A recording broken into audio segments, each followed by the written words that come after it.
Hello students, how are you?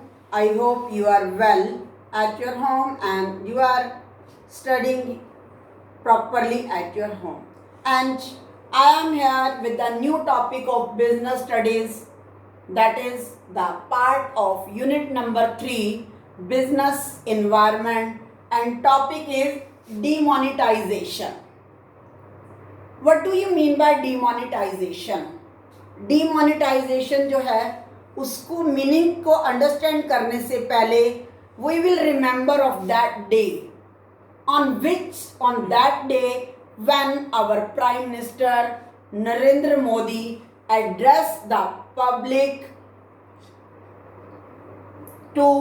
on 8 November 2016.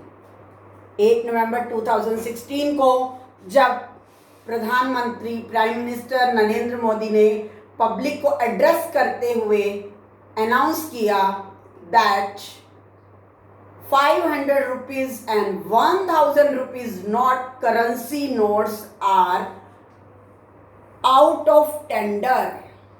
That means कि जो वो 500 और 1000 के जो नोट्स थे अब वो लीगल करेंसी जो है वो टेंडर से बाहर हो गई थी.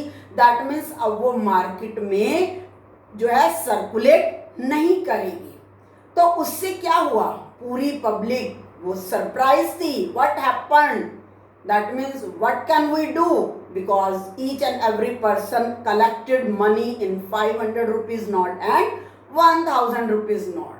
So demonetization means, demonetization is the act of the government. तो वो जो 500 और 1000 रुपीस के नोट्स जो लीगल टेंडर से बाहर कर दिए गए थे, that is generally name demonetization. So meaning of demonetization is the act of the government. ये गवर्नमेंट का एक्ट था, इसको आवर प्राइम मिनिस्टर ने अनाउंस किया था, एक्ट किया था. Act of the government to cancel the legal tender status of a currency unit in circulation. जो करेंसी यूनिट थी, यहाँ पर करेंसी यूनिट जो ली गई थी वो ₹500 and ₹1000 rupee note that are out of circulation, that is cancel the legal tender status of ₹500 and 1000 note. So that is the high value currency notes को जो था वो उन्होंने डिमोनेटाइज किया. उनका मेन मोटिव क्या था, कुछ स्पेशल पर्पस था. ये करने का वक्त जो था वो गवर्नमेंट के लिए कुछ उनके पास स्पेशल पर्पस था, स्पेसिफिक पर्पस था. और इससे एटलीस्ट मैक्सिमम 86% जो करेंसी थी वो कैश सप्लाई वो ऑलमोस्ट जो है कंट्री की 86% का जो हमारी करेंसी है वो इन्हीं 500 और 1000 रुपीस के नोट्स में ही कन्वर्टेड थी. तो इसके लिए गवर्नमेंट ने अनाउंस किया कि this notes are invalid, you can deposit your these notes in bank and restrictions were also placed on cash withdrawals. आप जो है ये नोट्स जो है बैंक में जा करके अपने बैंक अकाउंट में डिपॉजिट करा करके उसके बदले में आप न्यू करेंसी को जो है ले सकते हैं. That is called demonetisation. अब इस डिमोनेटाइजेशन गवर्नमेंट का इतना बड़ा जो ये डिसीजन उन्होंने लिया, उसका रीजन क्या था, अपनी 86% कैश सप्लाई को चेंज करने का मेन रीजन क्या था, मेन एम क्या था. That is the aim of demonetisation, that curb corruption. सबसे पहले उनका मेन मोटिव था कि कहीं ना कहीं कंट्री से करप्शन को फिनिश करना था, खत्म करना था. और सेकंड मेन मोटिव था to remove black money. Black money क्या होती है, black money is that money which is not declared to the government. Public जो है अपनी मनी अर्न तो कर लेती है लेकिन वो टैक्स अथॉरिटी को डिक्लेयर नहीं करती, उस पर टैक्स पे नहीं करती. That are called black money. तो उस ब्लैक मनी को रिमूव करने के लिए ये इतना बड़ा स्टेप लिया गया. इसके बाद तीसरा इसका रीजन था कि ये जो हाईएस्ट करेंसी के नोट्स थे 500 और 1000 रुपीज़ के जो हाईएस्ट करेंसी के नोट्स थे इनको सर्कुलेट कम करना. So counterfeiting of the use of high domination notes for illegal activities, क्योंकि ये मतलब कि हाई उसमें थे डोमिनेशन के नोट्स और ये ज़्यादातर जो हैं वो इलीगल एक्टिविटीज़ के लिए यूज़ किए जाते हैं. और ये डीमोनेटाइजेशन का जो एक्ट था वो जो डिसीजन था वो गवर्नमेंट का फर्स्ट टाइम नहीं लिया गया था. हमारी इंडिया गवर्नमेंट ने इससे पहले भी एक बार डीमोनेटाइजेशन का जो है वो डिसीजन लिया था. That was highest currency note was 10,000 rupees. So इसके एम थे करप्शन को रिमूव करना, ब्लैक मनी को रिमूव करना और थर्ड था हाई डोमिनेशन नोट्स जो इलीगल एक्टिविटीज के लिए यूज होते थे उनको रिमूव करना. Next is the features of demonetisation. इस डीमोनेटाइजेशन के फीचर्स क्या थे, क्या क्वालिटीज थी? First quality is the tax administrative measure. Tax administrative measure में cash holding arising from declared income was readily deposited in the bank and exchanged for new notes. तो tax administrative measure में जो है cash holding, जिनके पास ये currency थी वो अपनी करेंसी जो है बैंक में डिपॉजिट करा के उसके बदले में न्यू नोट्स जारी करा लेते थे. और जिन पर्सन्स के पास ब्लैक मनी थी had to declare their unaccounted wealth and pay taxes और टू ऑल पेनल्टी रेट. तो गवर्नमेंट ने उनको कहा कि you will deposit your black money and pay the tax penalty. Second is the interpreted to improve tax compliance. Tax compliance को improve करना.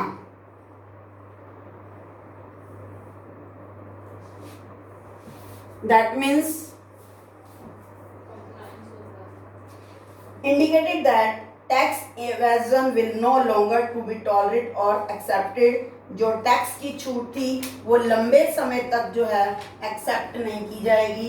Tax collection increase because of increase disclosure and tax evasion decrease. जो tax collection थी वो improve करनी थी, increase करनी थी और टैक्स कलेक्शन के इंक्रीज होने से जो है वो ब्लैक मनी भी डिक्रीज हो सकती थी. नेक्स्ट है channelising saving into formal financial system. Saving को प्रॉपर एक चैनल के थ्रू फाइनेंशियल सिस्टम के अंदर लाना. डीमोनेटाइजेशन का मेन जो पर्पस था, मेन जो फीचर था कि उन सेविंग को चैनलाइजिंग करना, प्रॉपर फाइनेंशियल सिस्टम के अकॉर्डिंग बैंक डिपॉजिट को इंक्रीज करना और जिससे बैंक रेट्स जो हैं डिक्रीज किए गए. Next is the to create less cash and cash lite economy.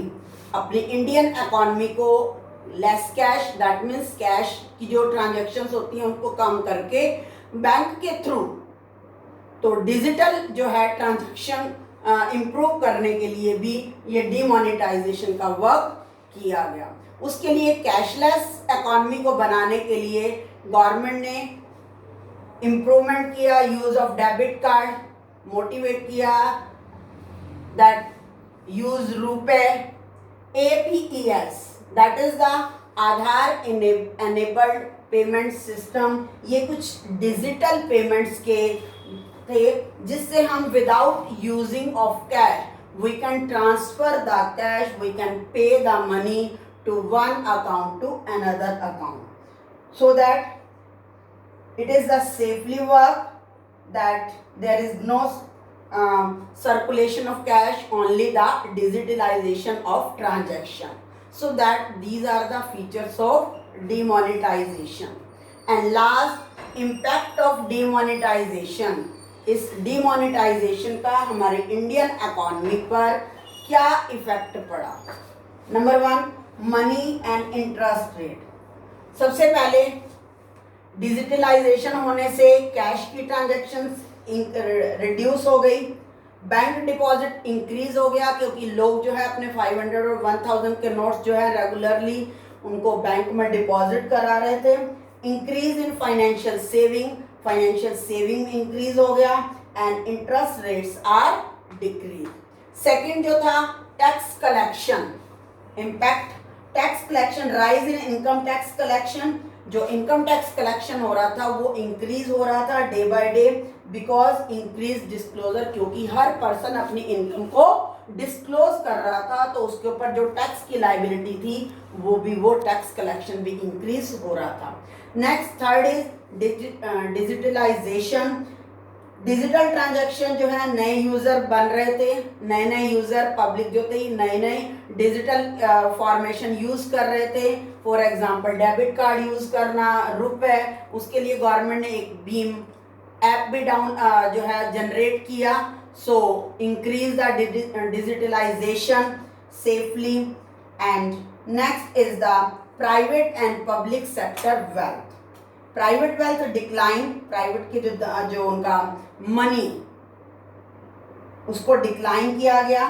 Some high dominated notes were not return and real estate prices decline, जो रियल एस्टेट प्राइजेस थे दैट मीन्स जिसको हम as a property कह सकते हैं, जमीन ज़्यादा, उनकी जो प्राइजेस थे रियल एस्टेट के प्राइजेस जो थे वो डिक्लाइन हो रहे थे and there is a no effect on the public sector wealth, private sector के वेल्थ पर तो फर्क पड़ रहा था, रियल एस्टेट के प्राइसेस कम हो रहे थे, लेकिन पब्लिक सेक्टर के वेल्थ पर कोई इफेक्ट नहीं पड़ रहा था। सो वेल्थ जो है वो क्या होती है, हमारी जो पूरी की पूरी पूंजी पर्सन की, that is called wealth. So these are the topic of demonetization. I hope you understand this topic and revise your topic with the help of notes. Thank you. Have a nice day.